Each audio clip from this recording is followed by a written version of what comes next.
जय श्री कृष्णा। गीता स्पंद के इस अंक में आपका स्वागत करते हुए बात वहां से करते हैं जो हम प्रजातांत्रिक मूल्यों के साथ में जिस तरह से प्रक्रिया रहती है उसमें कई बार हम सुनते हैं भाई वाद विवाद होना है, सहमति असहमति है और किसी दूसरे के ऊपर अपना विचार आरोपित नहीं करना है, उसको समझने की स्थिति तक जाना है। तो ये जो प्रजातांत्रिक मूल्य है उसका बीज जो है ना श्रीमद् भगवद गीता में ऐसे छुपा हुआ है कि कहा प्रकृते गुण सम्मूढ़ा सज्जन्ते गुण कर्मसु तान कृष्ण विदो बंदान कृष्ण भिन्न विचालयेत। कहा कि प्रकृति के गुणों से अत्यंत मोहित हुए जो मनुष्य हैं, जिनको कि गुण और कर्म का अपनाना ऐसा है कि वो आसक्ति के साथ अपना रहे हैं और उनको पूरी तरह समझ में नहीं आ रहा है, अज्ञानी है, मंदबुद्धि है।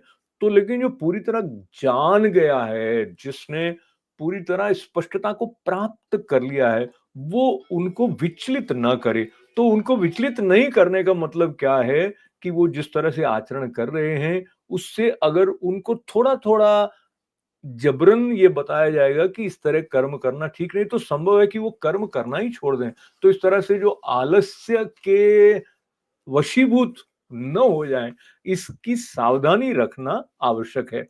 कहा यह जाता है कि जो संत पुरुष सिद्ध अवस्था को प्राप्त हो गए हैं, उनके तो पास बैठने से ही हमको न केवल शांति मिलती है, बल्कि जब शांत मन हो जाता है, स्थिर मन हो जाता है, तो धीरे-धीरे स्पष्टता भी आने लग जाती है और जो बोध है, वो हमारे भीतर से स्वतः स्फुर्त होने लग जाता है। इसीलिए जो सत्संग की महिमा कहा गया और गुरुजनों के चरणों में बैठने के महत्व को बताया गया, उसी तरह से जो ग्रंथ हैं, उनके पास भी हम बार-बार जाते हैं, उनका श्रवण करते हैं, उनके बारे में चिंतन करते हैं, तो धीरे-धीरे, धीरे-धीरे हमारे अंदर स्पष्टता आने लग जाती है।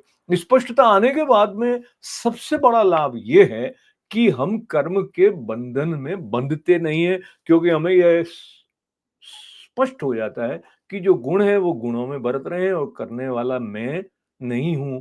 तो करते हुए तो दिख रहे हैं, क्योंकि अन्य स्थान पर यह भी है कि जो वो हम व्यवहार करें तो प्रमाण को लेकर करें। यानी ये एक बड़ा ही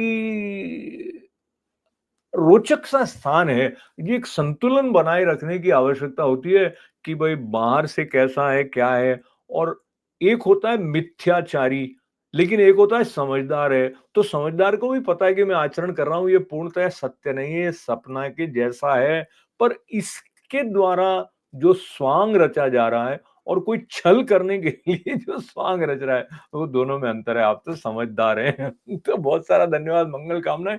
जय श्री कृष्णा।